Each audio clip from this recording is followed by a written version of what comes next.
Okay, here we go. Bismillah.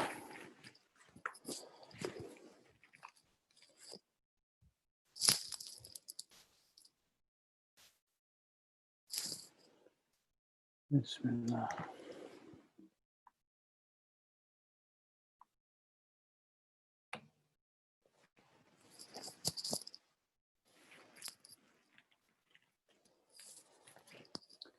All right, Bismillah ar-Rahman ar-Rahim. Alhamdulillahi Rabbil Alameen. Sallallahu wa sallam ala Sayyidina Muhammad wa ala alihi wa sahbihi wa sallam. Bismillah. Number 116. 116. So, قال المصنف رحمه الله تعالى ونفعنا الله وإياه بعلومه في الدارين آمين. أمرك في هذه الدار بالنظر في مكوناته وسيكشف لك في تلك الدار عن كمال ذاته.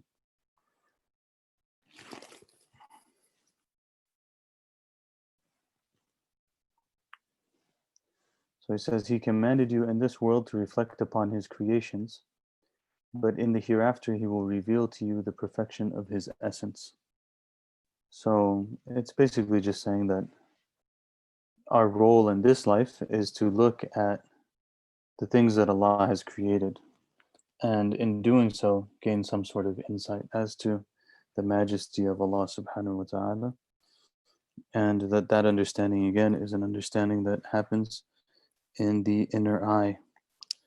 لِتَرَاهُ بِنُورِ بَصِيرَتِكَ ظَاهِرًا فِيهَا مِنْ وَرَاءِ حِجَابٍ هُوَ هِيَ. So that you may see him, we reflect and we see these created things, and we use that that's a means by which we see him with the light of our inner vision, as if with total clarity, subhanahu wa ta'ala. And then he says, but in the next life, in the hereafter, he will reveal to you the perfection of his essence, subhanahu, glorified and exalted is he. And this is, from the ila rabbiha nadira, the verse in the Quran that says that on the day wujuhu yawma'idhin nadira ila rabbiha nadira, that on that day faces will be illuminated and they will be gazing upon their Lord, looking upon their Lord. And in one of the famous poems of Tawheed, of Aqidah, Imam al-Laqani, he says,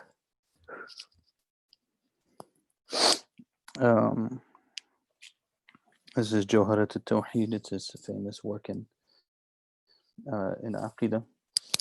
He says, وَمِنْهُ أَنْ يُنظَرَ بِالْأَبْصَارِ لَكِنْ بِلَا كَيْفٍ وَلَا انْحِصَارِ. From the belief is that the believers will look at Allah without, and we don't ask how, or we don't say that normally part of vision normally is that it encompasses the thing that it sees, right? So he says that looking upon God will be one that we don't ask how. It's beyond our perception of how that will be. And it's a looking that will not encompass him, subhanahu wa ta'ala, because he cannot be encompassed. In any case, that's what that one says. It's not a very long one. علم منك أنك لا تصبر عنه فأشهدك ما برز منه. When he knew that you would not I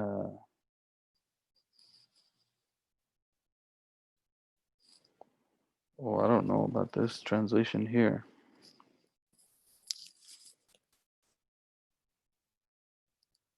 I don't know about this translation here. So this says, he knew that you would not have patience over him. I'll just leave it that way for now, and then I'll read the commentary. So he made you contemplate that, he made you to witness that which issues from him. That's fine. But the issue is, how do you translate la tasbiru anhu? Would not renounce him seems a little bit different. So So here's what Shaykh Shanubi says in the commentary. علم منك أيها المحب أنك لا تصبر عن مشاهدته كما هو شأن المحب مع محبوبه. So he says, he knew from you, O you who is a lover, O you lover of God, that you would not be patient over witnessing him, because that is the state of the lover with their beloved. Like they just can't handle that.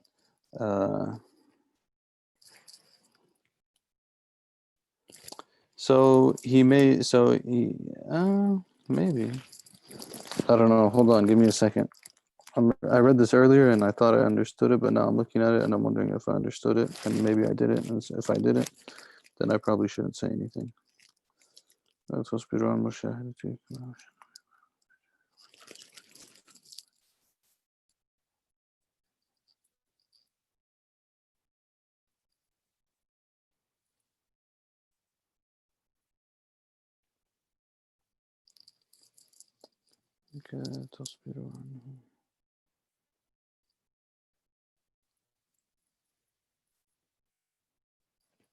Yeah, it's kind of like he knew that you wouldn't,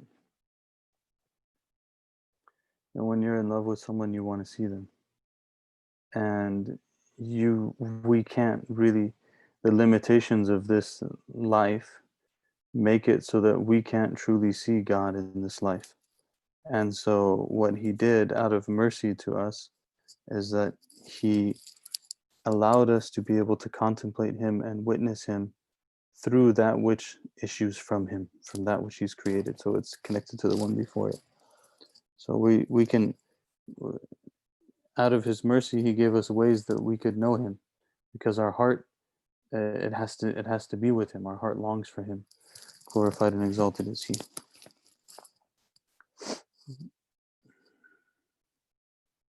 There's probably something about the way that they translated it here that I'm just not catching, but in any case. 118. لما علم الحق منك وجود الملل لون لك الطاعات وعلم ما فيك من وجود الشره فحجرها عليك في بعض الأوقات ليكون همك إقامة الصلاة لا وجود الصلاة فما كل مصل مقيم. So he says, since God knows the occurrence of weariness on your part, he has varied the acts of obedience for you. And since he knows of the occurrence of impulsiveness in you, he has limited them to specific times, so that your concern be with the performance of ritual prayer, not with the existence of the ritual prayer. Not everyone who prays performs well. That's also an interesting translation. It's sufficient, I suppose. Since God, so it begins by saying, since God knows the occurrence of weariness on your part, he has varied the acts of obedience for you. So, subhanallah, it's like my dad, I was telling some people recently, my dad's favorite principle to invoke when we were kids was the law of diminishing marginal utility. The law of diminishing marginal utility. He's always talking about the law of diminishing marginal utility. You know, sure, you can have that food again, that thing that you want, but there's diminishing marginal utility. You know, the more times you have it over and over again without varying it, then eventually you're going to get tired of it, right? So what he's saying in this hikmah is Allah knows that you have wariness, and because of that, he gave you all kinds of different acts of obedience. Like, imagine if the only way that we could worship Allah was through salah. That'd still be wonderful, but that would be difficult too, right? Or if the only way that we could worship Allah was through reading the Quran, for example, or through fasting. But he gave you all of these different things. He gave you dhikr, and he gave you dua, and he gave you Quran, and he gave you salah, and he gave us fasting, and he gave us serving people and helping people and charity, and all of these different ways to worship Allah. لَوَّنَ لَكَ الطَّاعَاتِ. لَوَّنَ literally means like he colored them for you. لَوَّنَ نَوَّعَ لَكَ الطَّاعَاتِ. He gave them some flavor. By diversifying them, he gave them some flavor for you. Made it better, وعلم ما فيك من وجود الشره فحجرها عليك في بعض الأوقات.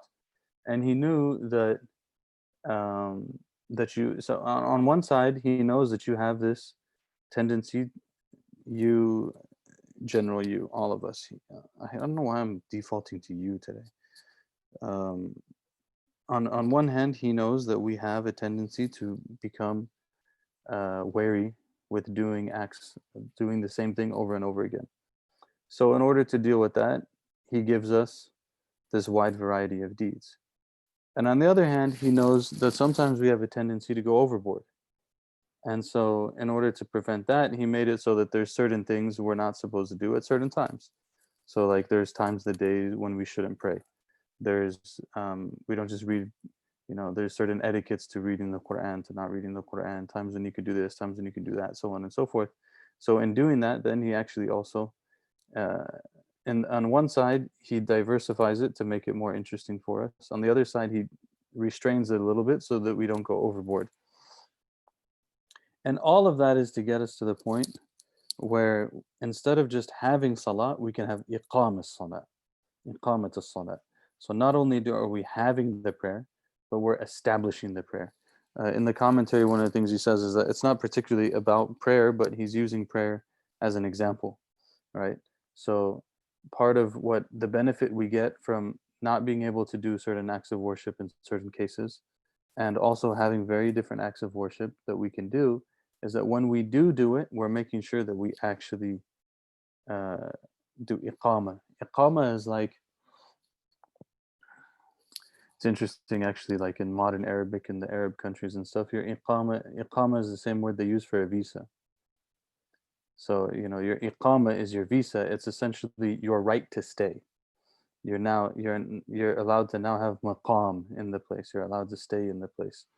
So, um, and iqama also can have kind of like this, qiyam is to stand up, right? Like the night prayer, you stand up in the night prayer.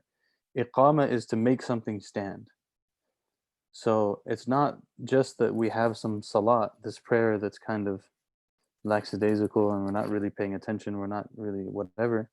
Um, but it's that when we do the act of worship, then we stand that act of worship up, and we do it well, and we pay attention to it, and so on. Because فَمَا كُلُّ مُصَلٍّ مُقِيمٍ, not everyone who does an act of worship is actually doing it properly, right? But all of the diversity and changes and stuff that Allah is giving us, that those are means by which we're supposed to do better, inshallah.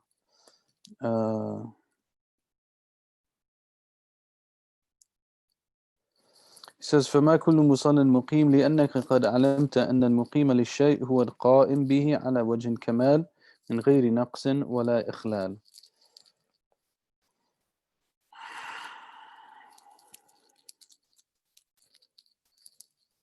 So you know then that the person who's muqim, that's establishing the prayer, or whatever it is, they're the one that does it in the most perfect way and without any sort of deficiency. So we want to do that with our salah.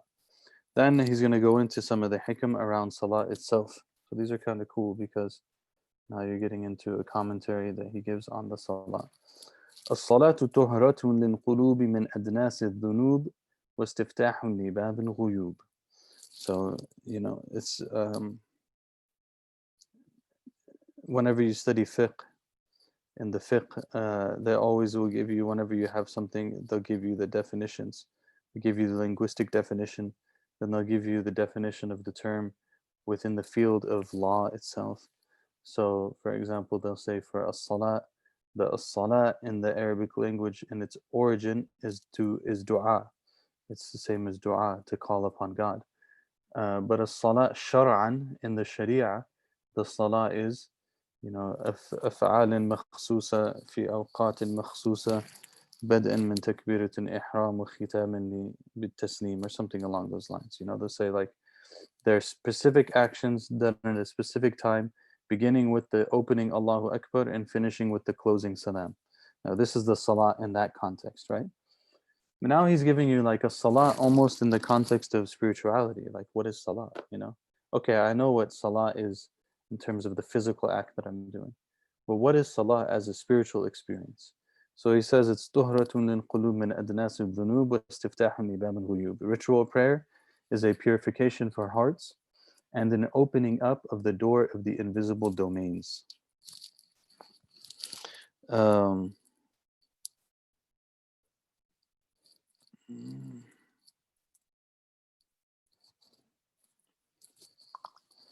so the first part of it refers to the purifying of the heart from its sins, from the impurity of the sins. And Allah says, "Inna salata tanha anil fahsha'i wal munkar," that prayer, the salat, prevents from evil and bad deeds. And the Prophet ﷺ said in the famous hadith, إنما مثل الصلاة كمثل نهر عذب يمر بباب أحدكم يقتحم فيه كل يوم 5 مرات أترون ذلك يبقي من درنه شيئا. The Prophet ﷺ said the example of the prayer is like a river, a sweet river that passes by the person's door 5 times a day, and each time that it passes by they wash themselves in it. Do you think that there's going to be any dirt left on them? There's not going to be any dirt left on them, right? So this is the example of the salat. So this is again this issue that the salat has a spiritual purification to it. It's not just that we wash ourselves and we stand and we pray, but in washing ourselves and standing and praying, there is a spiritual metaphysical purification that is occurring, and this is in the various hadith. And at the same time, it's also طلب فتح لباب الغيوب, meaning that it's also a means by which the doors to the unseen are opened. The doors to the unseen are opened. And what he says in the commentary is that that's actually connected to the first part, because what happens, لأن القلوب إذا طهرت تزكت ورفعت وتزكت رفعت عنها الحجب والأستار فترى ما كان غائبا عنها من المعارف والأسرار. That the hearts, when they are purified and cleaned, then uh, then then that's the means by which the veils and the coverings that are upon the heart are lifted, and the heart then becomes cognizant of the deeper realities and truths and secrets of existence and so on and so forth. So these unseen realities become known to the heart of the person as it goes through that state of purification. So the salah is purifying the heart, and at the same time, because it's purifying the heart, then it's a means by which the heart is opened up to experiencing these things from the unseen. Then he continues in 120 and he says, الصلاة محل المناجاة ومعدن المصافاة تتسع فيها ميادين الأسرار وتشرق فيها شوارق الأنوار علم وجود الضعف منك فقلل أعدادها وعلم احتياجك إلى فضله فكثر أمدادها. So he said, ritual prayer is the place of intimate conversations and a mine of reciprocal acts of purity, wherein the regions of the innermost being are expanded and the rising gleams of light shine forth. He knows of the existence of weakness in you, so he made the number of ritual prayers small, and he knew of your need of his grace, so he multiplied their fruitful results. So first thing first here is as-salat mahal al-munajat. It's mahal al-munajat. It is the place of this intimate conversation, munajat. I think we briefly touched upon the idea of munajat before, but these intimate munajat is when one talks to Allah intimately, and these are kind of like oftentimes when you look at what are known as the du'as of the righteous people, you see that basically their du'a is largely munajat. It's largely just speaking to God, and I think we talked about that in the context of Sayyidina Musa alayhi salam, for example, that when he comes under the tree after helping the women in Midian and fleeing his homeland, he says, Rabbi inni lima anzalta ilayya min khairin faqir. Says, my Lord, I'm in need of whatever good you might bestow upon me. And that's not really a dua, right? Like it's more of he's just talking to Allah. My Lord, I'm whatever good you have for me, Allah, I'm in need of it. And the other The other example is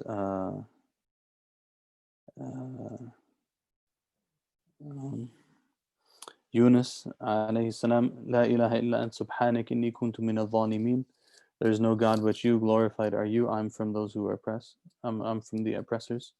So that, again, it's not a particular dua, but it's a calling upon God. So the salah is a position, it's a place of calling upon God. It's really like a special place for that. And even in the reciting of the Fatiha, as the Prophet ﷺ mentioned in the Hadith Qudsi, that when the person reads Surah Al-Fatiha, there's a conversation that is initiated between them and God. So there's literally an intimate conversation going on between them and God. That when they say Alhamdulillahi Rabbil Alameen, Allah says along the lines of, I'm paraphrasing, along the lines of, my servant has praised me, Ar-Rahman Ar-Rahim, he's glorified me, these things. Iyaka na'budu wa iyaka nasta'een, he's turned towards me, whatever he asked for, it's between me and him. Whatever, or her, whatever they're seeking, I'm going to give it to them. Ihdina sirat al-mustaqim, it's yours. So there's actually a conversation that's going on between us and Allah subhanahu wa ta'ala when that dua, or when Surah Al-Fatiha is being read. And then of course the Prophet sallallahu alaihi wasallam said, أقرب ما يكون العبد إلى ربه وَهُوَ سَاجِدٌ, or along those lines, that the closest that the servant is to their Lord is when they are in a state of prostration. So these are all times then when we speak to God and we intimately discourse with God. And it is also ma'din and musafa.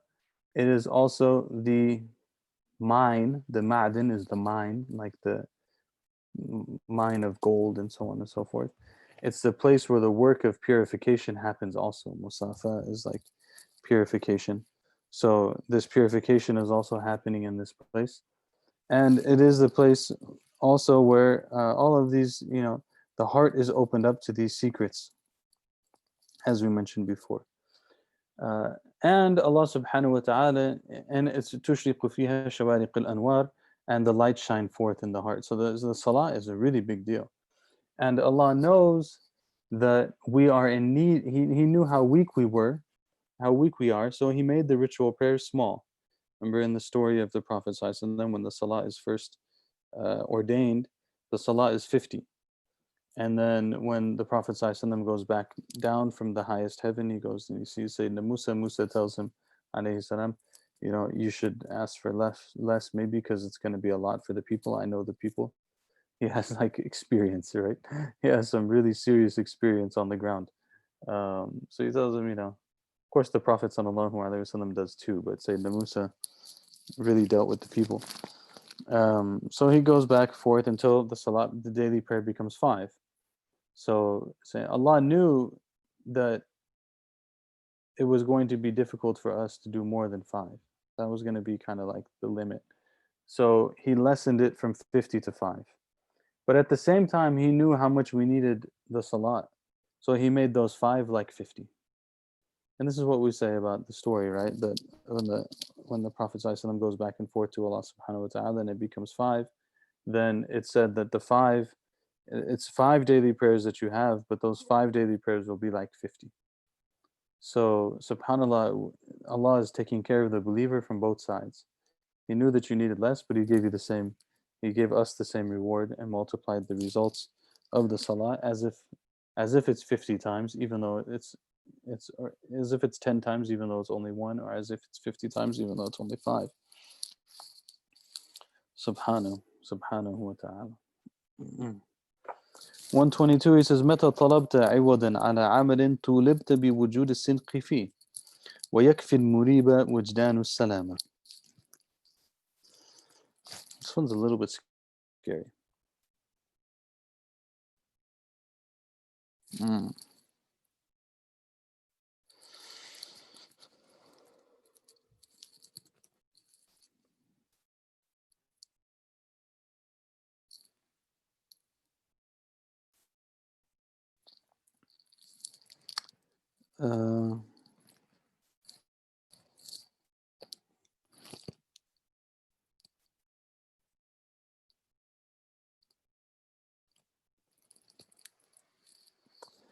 So he says, when you seek recompense for a deed, the reality of sincerity in it is demanded of you in return.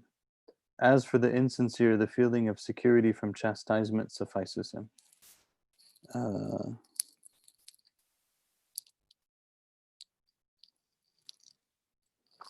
as for the insincere, the feeling of security from chastisement suffices him. Anyways, we'll come to it in a second. The first half, when you seek recompense for a deed, the reality of sincerity in it is demanded of you in return. So what this is saying is that Allah asks you to do something. Allah is the Lord of the worlds, Lord of everything that exists. And He deserves to be worshipped whether or not He asks you for it, whether or not He promises you any reward for it. He deserves to be worshipped, subhanahu. And now you're going to come to Him and ask for your recompense for that deed, right? So in doing so, actually, what we've done is we've taken something that was supposed to just be, really in reality, supposed to be an act of servitude and worship and submission and love and gratitude, and we've made it a business transaction. And so he's saying is that when you do that, that if you want to go down that route, then know that then the reality of sincerity in it is going to be demanded of you in return. So like, okay, if you want to make it a business contract, then tulibta bi wujud as-sidqi fi, then it's being asked of you that you actually were sincere in that thing. And we're better off like just worshiping Allah, like, Allah, you deserve to be worshipped, I'm worshiping you, you give me what you want to give me, you don't give me whatever you want to give me, Allah, it's whatever, I'm just putting it in front of you, Allah, I love you, and that's it. And then it's like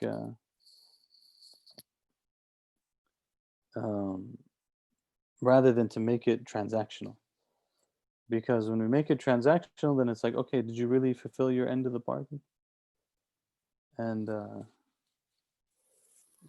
it's kind of like you definitely experience this one in parenting. It's like, you should do this because you're supposed to do this, and then like they get into the whole bargaining thing. Well, if I do this, can I get this, and this is so on and so forth. And you're like, all right, if you want to go down that route, all right, go ahead. If you do it, I'll get you this. But now when you do it, I'm really gonna see if you did it. Like I'm not gonna accept like the bed that's half done. If you want a reward for making your bed, you better make that bed. Whereas before, I was going to give it to you if the bed was like whatever, half done. It wasn't going to be a big deal. But now now it's like, oh, you want to go down that route? Okay, we're going to go down that route. So this is what he's saying here. He's saying that when you asked for you asked for the reward from Allah for the deed that you did, then it's being asked of you like if you were actually sincere. Did you have the sidq really or not?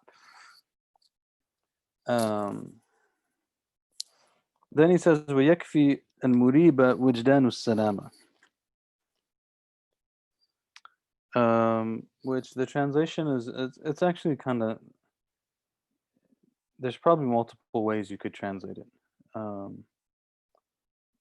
In the commentary here, he says, وَيَكْفِي الْمُرِيبَ أي الْمُرْتَابِ فِي كَوْنِ مَوْلَاهُ يُعْتِيهِ الْأَجْرِ وَإِنْ لَمْ يَقْصِدْهُ بِعَمَلِ وجدان السلامة من العقاب، أي يكفيه أن الله لم يعاقبه على هذا القصد القبيح.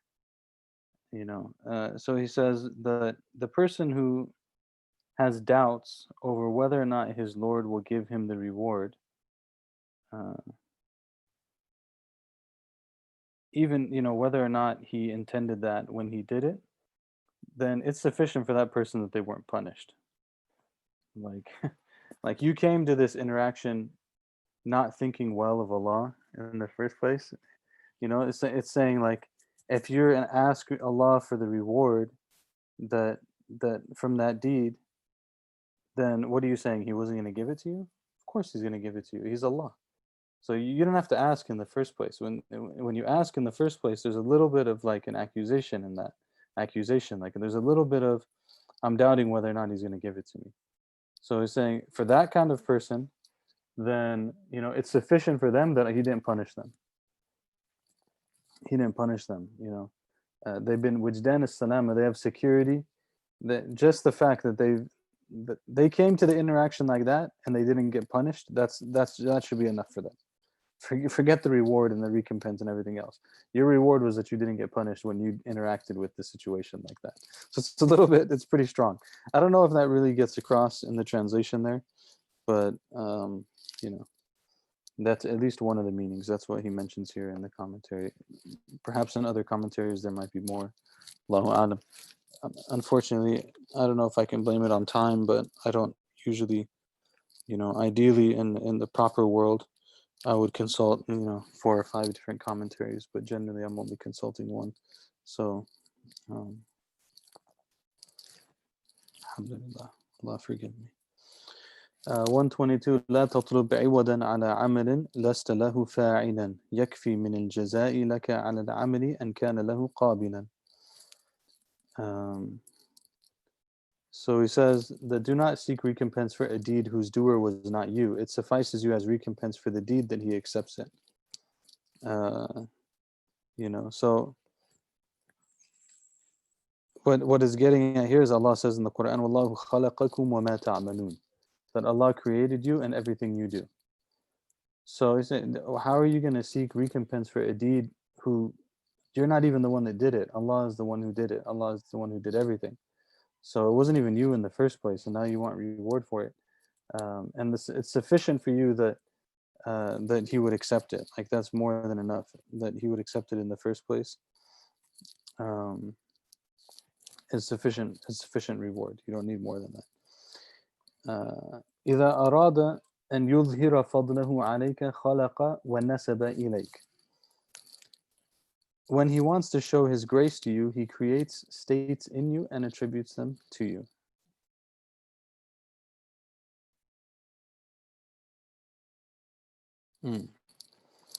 So he says in the commentary, إذا أراد الله سبحانه أن يظهر فضله وإحسانه عليك أيها المريد خلق العمل الصالح فيك ونسبه إليك على ألسنة العبيد بأن يطلق ألسنتهم بأنك مطيع، فينبغي لك أن تشهد هذا الفضل العظيم وتستحي من مولاك الكريم لتتأدب بقول سهل بن عبد الله رضي الله عنه إذا عمل العبد حسنة فقال يا رب. It's really long, so when I can go into that. So he says, if Allah wants to show his bounties to you, he wants to show his grace to you, then what he does is he creates the good deed for you. He allows you to do the good deed. He creates it for you. And then he puts on the tongues of the people their appreciation for the good thing that you did. Like just think about it, okay? Like maybe we have an intention to do something good. Allah gives us the ability to do that good thing. Then it comes into reality, and when it comes into reality, the people praise us for it and thank us for it, and in reality, it just came from Allah. So if He wants to really show His grace to you, He creates these things and then He attributes them to you. He creates it, and then He's the one who created it, and then you're the one who's getting the thanks for it.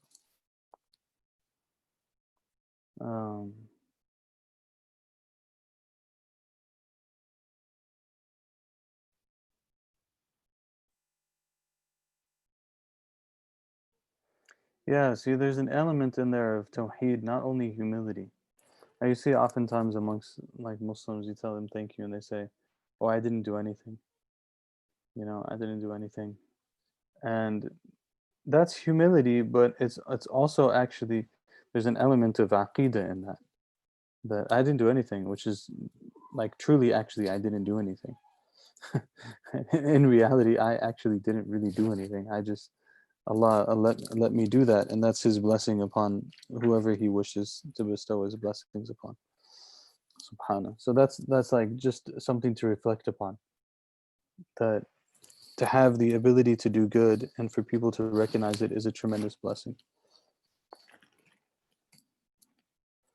لا نهاية لمذامك إن أرجعك إليك ولا تفرغ مدائحك إن أظهر جوده عليك.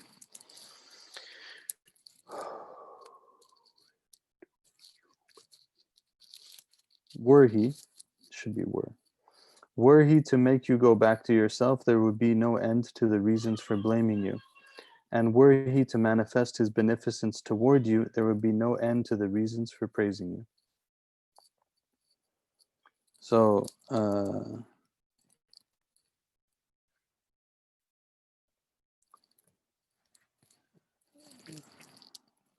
yeah. So if it's going back to yourself, it's going to be nothing but blame. If he that's the worst thing that can happen, is that all of the pressure and um, all of the reliance and all of the belief of capacity and all of these things, it goes back to you by yourself. Arja'aka ilayk. He made it so that were he to make you go back to yourself, there would be no end to the reasons for blaming you. Right? If you're left to your own, I don't want to be left to my own devices.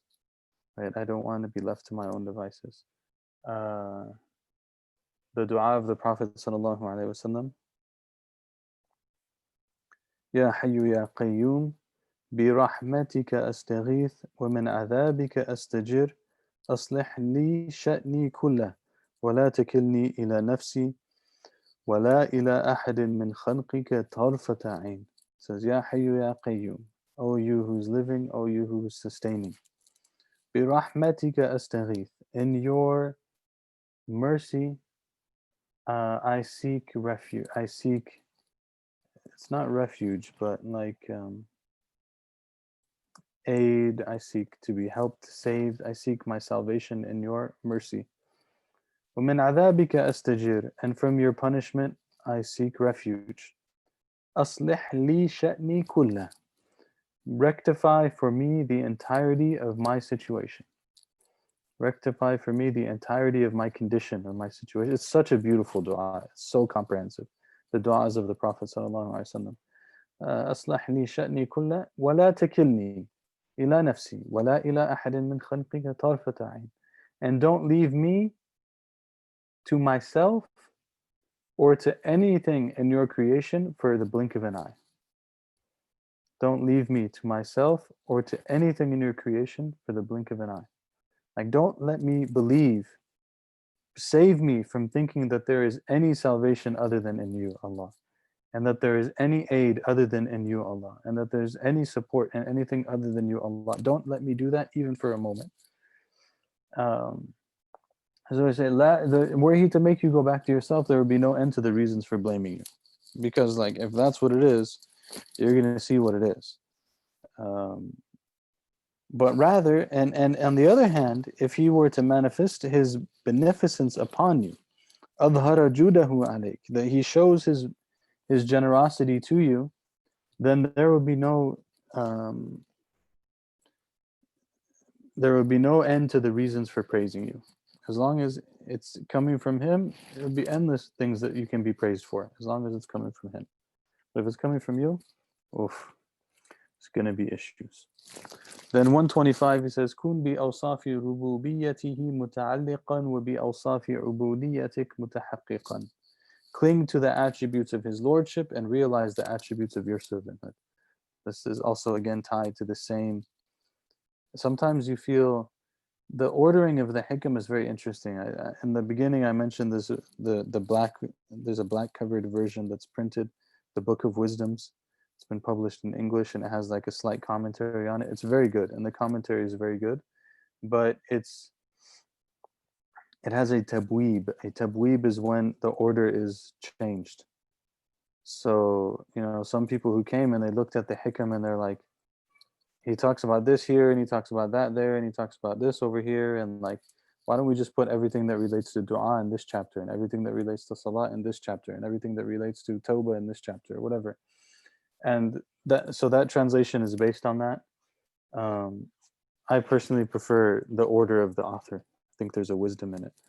And sometimes when you're reading them, you feel like almost like I don't think it's appropriate to say that you're getting like comboed, like there's a jab and then there's a cross.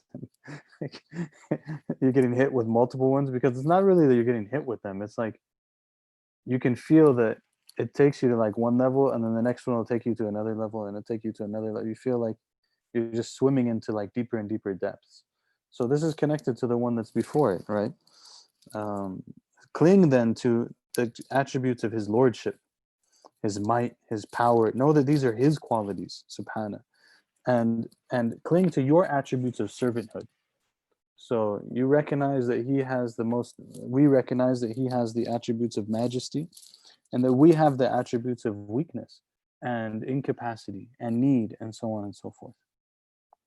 He says in the commentary very beautifully, he says, فإذا تحققت بما هو لك وتعلقت آمالك بما هو له أمدك بأوصافه تكون غنيا بالله عزيزا بالله قادرا بالله عالما بالله إلى غير ذلك كما يقول المصنف رحمه الله تعالى تحقق بأوصافك يمدك بأوصافه ثم ذكر ما هو الدليل. So he says, if you realize those attributes that are for you, and you hang your hopes on the attributes that are for him, because you can't realize those. Okay, you have to be particular when it comes to the things that are for us. We can realize those. We can realize servanthood, poverty, need, and so on and so forth. When it comes to Allah's attributes, we can't realize those, but we can hang our hopes on those. We can hang our hopes on his might, on his power, on his so on and so forth. So when you do that, أَمَدَّكَ بِأَوْصَافِهِ, when you do that, then he will give you support by his attributes. So then when that happens, you will be wealthy by Allah, and you will be mighty by Allah, and you will be able by Allah, and you will be knowing by Allah, and to the other qualities as well. As the author will say in one of the wisdoms that's coming, realize your attributes, and he will give you strength through his attributes. He will give you support through his attributes. So this is then putting things in the right place, which he continues in the next one. And he says, مَنَعَكَ أَن تَدَّعِيَ مَا لَيْسَ لَكَ مِمَّا لِلْمَخْلُوقِينَ أَفَيُبِيحُ لَكَ أَن تَدَّعِيَ وَصْفَهُ وَهُوَ رَبُّ الْعَالَمِينَ. He has prohibited you from claiming for yourself among the qualities of created beings that which does not belong to you. So would he permit you to lay claim to his attribute, he who is the Lord of the universe? They're saying, like, when it comes to claiming for myself something that belongs to another created thing. So use like academia is a great example, because so much theft of students' work and knowledge happens in academia. Aslahallahu halatina, that the like an advisor will basically steal the work of their graduate student and claim it for their own. And this is prohibited, right? You're stealing it from someone else. So he has prohibited you from claiming for yourself among the qualities of created beings that which does not belong to you. So now I'm claiming a knowledge for myself that's not actually mine. Or in the Islamic sciences, what often happens, people will do a sort of tadlis. Tadlis in hadith is like when you make it seem like you have something that you really don't have.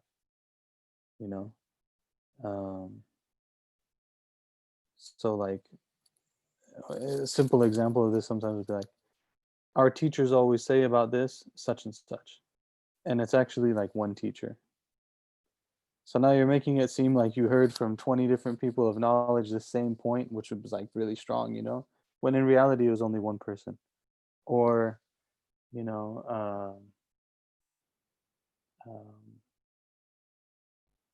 when I used to sit with Sheikh so and so, he would always say this, and you sat with him like twice.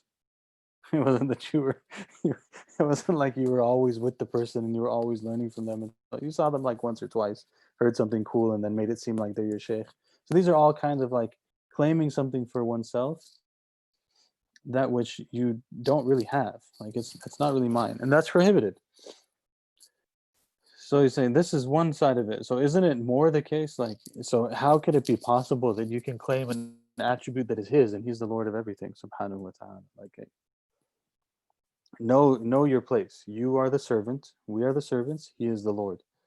I don't claim lordship. He is the one who has that. He has izzah. He has karama. He has quwwah. He has all of these things. Allah has power. He has might. He has so on, so on and so forth. He says in the commentary, فإذا ادعيت أنك غني أو عزيز أو قوي أو عظيم أو عالم كان ذلك من أكبر معاصي القلب. He says that so if you claim, and always in spirituality, let me try to be particular, not my teachers. One of my teachers always says in issues of spirituality, beware the maker of claims. Beware the maker of claims. Someone who's always claiming things. I did this and I did that and this and that. So beware. Da'awi. Tark da'awi is from the biggest things in spirituality, to not be the maker of claims. And subhanAllah, this idea is like so central to Islamic spirituality, but I hadn't really heard it vocalized until relatively recently. But when you really think about it and you realize this idea, you start to see it everywhere. You're like, whoa, there's a claim in that, you know? That's actually part of why we named the Majlis, is because there's not much of a claim in it. It just means the place where you sit. So, there's not much of a claim in it. It's the place where you sit. We're not claiming that it's going to be like the most reformative experience that you'll ever have in your life, or 10 du'as that are going to change everything that you've ever experienced and will unveil the realities of the world to you. It's like, no, none of that. We're not saying any of that. This is just the majlis. And all we're trying to do is to teach the things that have been taught over the years, and to try to do them, and to love one another, and to serve one another. And like, that's it. We're just trying to do that. We're not doing it. We're trying to do it. So beware of the claim. Allah protect us from being people who make claims. So he says, if you make the claim that you are wealthy, or that you are mighty, or that you are powerful, or that you are great, or that you are a scholar, you're knowledgeable, كان ذلك من أكبر معاصي القلب. That is from the greatest of the sins of the heart. Any of that is from the greatest of the sins of the heart. I mean, this is some heavy stuff, right? That's why there's a little bit of like, I think sometimes a misunderstanding. I've noticed, like, in the South, like in the Dars Nizami program, this is not to hate on the Dars Nizami at all. This is, now I'm just explaining. Dars Nizami program, you go in and you finish your 7-year degree, and they call you an alim. You finish the 7-year program, they call you a scholar, right? And so you have people who literally go into these programs and they're like 14 years old, and they finish when they're 20, they're 21, and they come out and they're called a scholar. And then you're like, then you go and you put that in front of people who studied in places like Al-Azhar. And again, it's not about the quality of the curriculum, because generally speaking, like roughly similar things are being studied. There are differences, but roughly similar things are being studied, right? It's just that they would never call you an alim after you finish that level of study. It's not going to happen. Like, you're not going to be called an alim until you reach the level of a PhD, not when you reach the level of bachelor's. Because a 7-year program is essentially like a bachelor's level program. Maybe you could say master's. Maybe some people argue on it. But in any case, it's like roughly bachelor's, master's level, They're not going to call you a scholar for that. So then people get really, but it's not that people are claiming that they're a scholar. It's that this was the title that the institution has given to a person who has finished that level of study. It's not necessarily that they themselves think they're like that, but it causes some confusion. And then you add on to it in the West, another side of it, which is like all these people who study Islam in the academy call themselves scholars, but they haven't really gone through a tradition. They're not people that we consider to be scholars necessarily if they haven't gone through a traditional course of study. So then it all gets confused, and then people are like, no, we have to call you, Jamal, we have to call you a scholar because, like, they're calling so-and-so a scholar, and we want non-Muslims to know that, like, we have our own scholarship. And so I'm like, come on. It's like, there's too much like thought going into this. At some point, you have to keep it simple. Someone finishes a 5, 6 year, 7 year program, they're not a scholar. That's not our tradition. It takes 20 years, you know. It takes mastery of multiple sciences, not having finished like intermediate level or beginning level in sciences, so on and so forth. So if they do this, then it's from, and if they think that, if they actually think it, so they claim I'm a scholar, and they really think they're a scholar, and they have no business saying that, or I'm powerful. I'm so powerful. I have so much ability. I can do whatever I want. And think about what we tell kids sometimes. You can do whatever you want. No, you can't. I'm a little bit extreme, you know. I don't believe in telling kids they can do whatever they want. They can't do whatever they want. Allah can do whatever He wants. You can do whatever you can within the limits of your capacity, and you can work hard. And maybe Allah will give you tawfiq, and maybe He'll give it to you. Maybe He won't give it to you. I'm not gonna lie to you. You know, you can't do whatever you want. You're not Allah. Only Allah can do whatever He wants. Uh, again, you know, some people might disagree with me, but I think that that's truthful. But a person says, "I'm so powerful. I'm so mighty. Whatever." Like, this is a huge sin of the heart. لما في ذلك من مشاركة. Okay, I already said that. And there's a hadith Qudsi where Allah subhanahu wa ta'ala says, الكبرياء ردائي والعظمة إزاري فمن نازعني واحدة منهما ألقيته في النار. So He says, Allah says, I'm just going to translate this directly.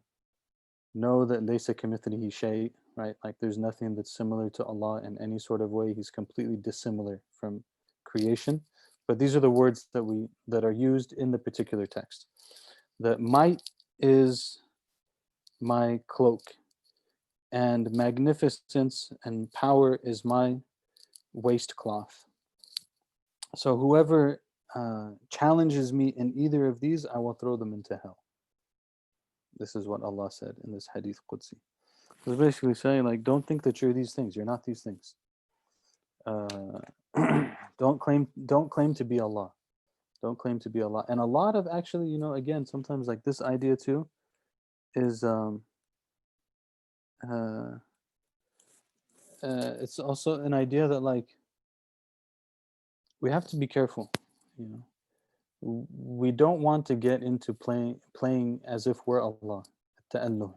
In Arabic it's called ta'alluh. To make yourself ilah, you know. And there's very specific hadith on that. Like the person who said so and so is in the fire. The Prophet was like, who told you they're in the fire? You're probably in the fire, you know, paraphrasing. So like this is not for us to do. I'm not God. I can't claim the attributes that God has. Okay, 127. It's one of my favorite ones actually. 127. كيف تخرق لك العوائد وأنت لم تخرق من نفسك العوائد. We're gonna do maybe a couple more and then we'll stop. Oh wow, I took more notes than. Oh no. Inshallah. كيف تخرق لك العوائد وأنت لم تخرق من نفسك العوائد. So al-awa'id is plural of ada. Ada. And it refers to that which is customary. Okay? We say that, like, generally speaking, things that are known through science, they're observed. They're a customary ruling, meaning that that's what we observe. It observes to be that way. So a miracle is that which تخريق العادة. That a miracle is what breaks the norm. It breaks the norm. It breaks the customary experience of the world. So he says, how is it that, oh, sorry, the translation here. How can the laws of nature be ruptured for you so that miracles result, while you, for your part, have yet to rupture your bad habits? So there's that which is customary in the world, and there's that which is customary in your habits. So why do you think Allah is going to break the customs, the norms of the world and give you a miracle? You're like hoping for that and thinking about that and so on and so forth, when you can't even break the custom of yourself. Like you have your own bad habits and you have your things that you're accustomed to. So worry about breaking that. Don't worry about breaking what Allah breaks. Worry about what you can break, which is your bad habit of such and such or whatever it might be.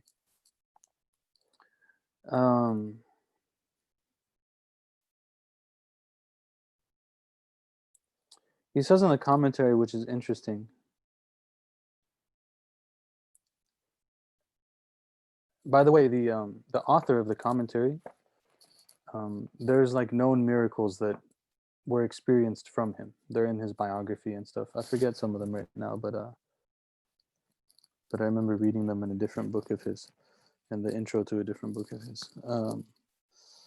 So he says about this, he says, فإنه قد جرت عادة الله بأن لا تخرق العوائد لا تخرق العوائد إلا لمن فني عن حظوظه ولم يكن لها بقاصد فإن لم تصل إلى هذا المقام لم تكن من أهلها والسلام فإن ظهر على يدك سورة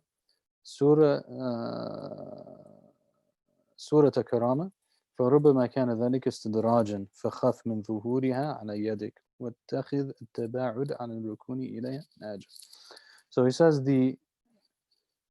what has been seen from the way that Allah deals with these sort of things is that He doesn't give these miracles to people who still have their own self-interest involved. People who are seeking these things, like seeking it for some other sort of self-interest. He doesn't give it to people like that. He says, so if you have not reached that level, then you're not from those people. And if a miracle shows up on your hands, it could be that Allah is plotting against you. So be scared of that. Because as they always say in these books, they don't say that like just because something broke the norm doesn't mean that it was a karama. It could be istidraj. So a karama is like a gift that Allah gives to a person. They break the norm, and it's a gift to them. Istidraj is they break the norm, but it's not because they're actually doing good. It's because Allah is allowing them to remain on the wrong way. He's allowing them to remain on the wrong way. They could be actually bad. Could be a bad person. And they're given these sort of things. Like Dajjal will have things that break from the norm, right? And that's just because this is part of the continuation of that person's damnation. It's not actually a gift. It's not a karama. Karama is from karam, right? From generosity. Istidraj, you're letting them go. So he says, if you're not from the kind of people that's actually overcome their own self-interest in themselves and so on and so forth, and you have these things happening on your hands, then fear that actually this is istidraj and it's not a karama, and stay away from it. Mashatnu 128. I'm going too slow today, I'm sorry. Mashatnu وجود الطلب إنما الشأن أن ترزق حسن الأدب. The issue is not that you ask. The point at issue is not the fact of searching, rather, not a good translation. Rather, the point at issue is that you be provisioned with virtuous conduct. Talab here should not be searching, although it is searching, it's seeking, but talab here is dua. Talab here is dua. So the issue is not whether or not you're making dua. The issue is whether or not you're having the right adab with the dua. So just be careful with that. He says the issue is not that we make the dua, but that we have the right adab with the dua, because we want to have in the adab, we want to be turning our affair over to Allah. We want to have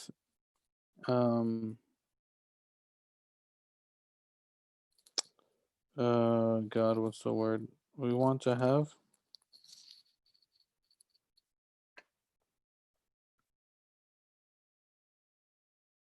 oh my God, the translation's not coming to me right now.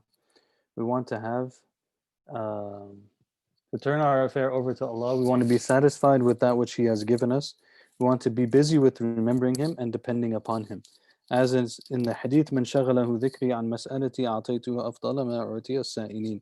That Allah said in the hadith Qudsi, the one who's busied with my remembrance, so much so that they do not ask me, I give them better than that which I give to those who ask.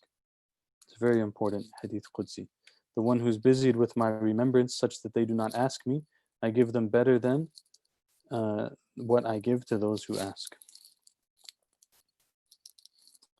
So maybe let's just do one more so that we can finish on a clean 130.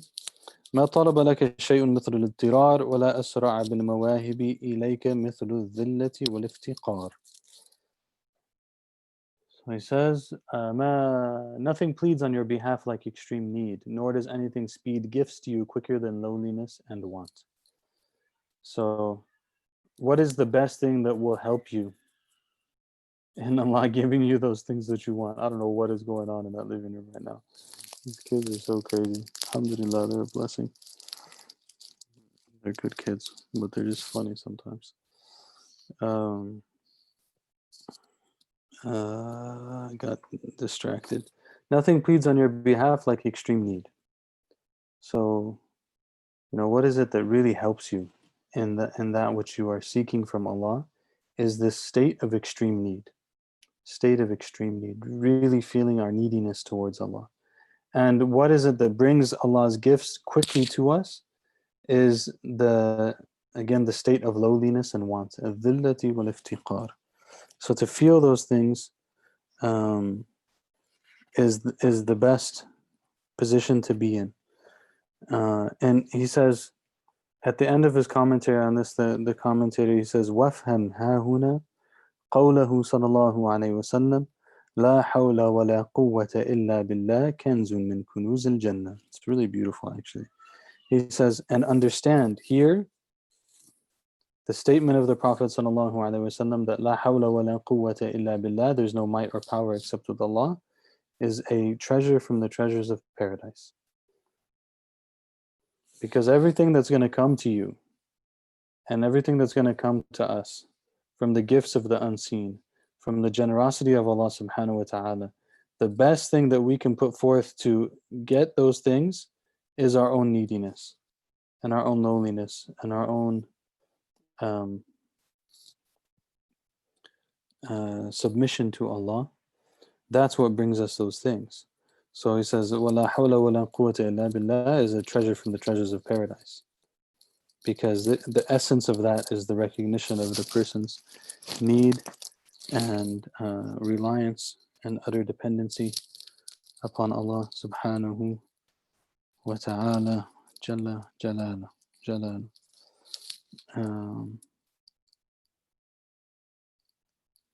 So we'll stop here, inshallah. We'll continue on 1:30 next time.